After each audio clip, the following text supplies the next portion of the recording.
ఇక రెండోది తెలుగు బిడ్డ చనిపోవడం జరిగింది పాకు కాల్పుల్లో మన సత్యసాయి జిల్లాకు చెందినటువంటి తెలుగు అగ్నివీరుడు చనిపోవడం జరిగింది. ఆయనకు క్యూ న్యూస్ నివాళులర్పిస్తూ ఉంది. ఇంకా పాకిస్తాన్ తన పైశాచికాన్ని కొనసాగిస్తూనే ఉంది. అర్ధరాత్రి కాగానే దాడులకు తెగబడుతూనే ఉంది. మరికొన్ని పట్టణాలపైన మోటార్ షెల్స్ ఆ తర్వాత రాకెట్ లాంచర్లతోని విరుచుకుపడే ప్రయత్నం చేస్తూనే ఉంది. కొన్ని చోట్ల అడ్డుకున్నప్పటికీ కొన్ని చోట్ల బాంబులు పేలినాయి భారత్లో. సో కొంత ఆస్తి నష్టం జరిగినట్టుగా తెలుస్తూ ఉంది. కాకపోతే ఏంటంటే పూర్తి స్థాయిలో అంటే 90% డ్రోన్లను కానీ 90% టర్కీ డ్రోన్లను కానీ వీటన్నిటిని కూడా భారత ఆర్మీ దిగ్విజయంగా అడ్డుకున్నప్పటికీ పాక్ ఈ దుశ్చర్యను మాత్రం కొనసాగిస్తూనే ఉంది.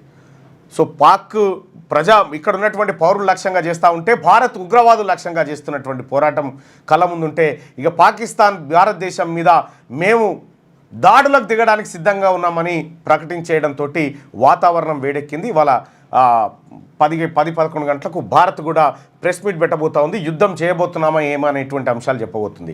ఇక భారతదేశంలో ఉన్నటువంటి అన్ని ఆసుపత్రులను అత్యవసరాల కోసం వినియోగించడం కోసం సిద్ధం చేస్తూ ఉన్నారు. అంతటా కూడా బెడ్లు ఇవన్నీ సిద్ధం చేసుకొని మెడిసిన్స్ అవన్నీ నిల్వలు పెంచుకోవాలని చెప్పి ఆదేశాలు జారీ చేసింది. ఇక భారత ప్రధాని రక్షణ శాఖ కూడా వివిధ రాష్ట్రాల ముఖ్యమంత్రులతో మాట్లాడి సంసిద్ధంగా ఉండాలి అనేటువంటి హింట్ ఇచ్చినట్టుగా తెలుస్తూ ఉంది. అంటే భారత్ పాకిస్తాన్ ఉగ్రవాదులను ఏరివేయడం కాదు, భారత్ ఇంకొక భారీ లక్ష్యాన్ని తన ముందు పెట్టుకున్నట్టుగా కనిపిస్తూ ఉంది. పాక్ ఆక్రమిత కాశ్మీర్ను తిరిగి భారత్లో కలుపుకోవడానికి భారత్ ఈ ప్రయత్నాలు చేస్తున్నట్టుగా కనిపిస్తూ ఉంది. ఇది దిగ్విజయంగా జరగాలని మనం అందరం కోరుకుందాం. పాక్ ఆక్రమించినటువంటి కాశ్మీర్ను తిరిగి భారత్లో కలుపుకోవడం ఈ యుద్ధంలో ఒక భాగంగా కావాలి. అప్పుడే ఈ ఉగ్రవాద సమస్య కొంత చెక్కుబెట్టినట్టు అవుతుంది.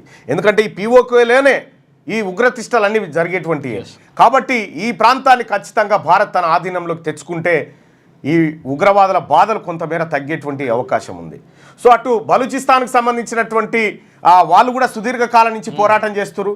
బలూచిస్తాన్ను కూడా సపరేట్ దేశంగా వాళ్ళు ప్రకటించుకున్నారు. దానికి కూడా భారత్ మద్దతు ఇస్తే బాగుంటుంది. పాకిస్తాన్ ఇక గిత్తత్ అవుతుంది పాకిస్తాన్. సో ఇటు POK మనకు వచ్చేస్తే బలూచిస్తాన్ వాళ్ళకి పోతే బంగ్లాదేశ్ ఇటుపోయింది, పాకిస్తాన్ ఇది ఉంది. ఇక ఆఫ్ఘనిస్తాన్కి జర బుర్రకరమైన అంటే ఆయనతో తోక గుంజుకుంటాడు. ఇది పాకిస్తాన్ పరిస్థితి. అయినా పాకిస్తాన్ ఇప్పటికీ తప్పుడు కథనాలతోని ఫేక్ ప్రచారాలతోని ప్రజల్ని మభ్యపెట్టే ప్రయత్నం చేస్తూ ఉంది. సో భారత్ క్లియర్గా ఏం చేస్తుందో ప్రపంచం చూస్తుంది. కానీ పాకిస్తాన్ చేసేటువంటి చీకటి పన్నాగాలను మాత్రం పాకిస్తాన్ దాచిపెడుతోంది, పాకిస్తాన్ మీడియా దాచిపెడుతూ ఉంది. సో ఇప్పుడున్నటువంటి పరిస్థితుల్లో భారతదేశం బలంగా దృఢంగా ఎంతటి శక్తినైనా ఎదుర్కొనేటువంటి అత్యంత శక్తివంతమైనటువంటి దేశంగా నిలుస్తుంది కూడా.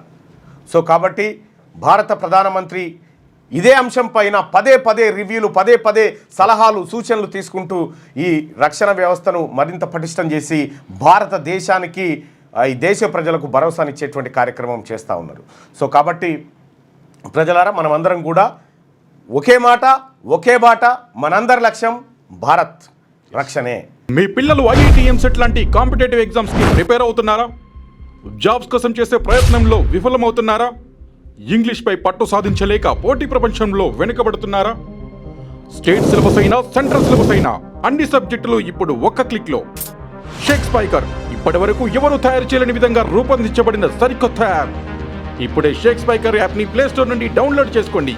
కేవలం 1000 రూపాయలకే 7 ఏళ్ల పాటు సబ్స్క్రిప్షన్ పొందండి.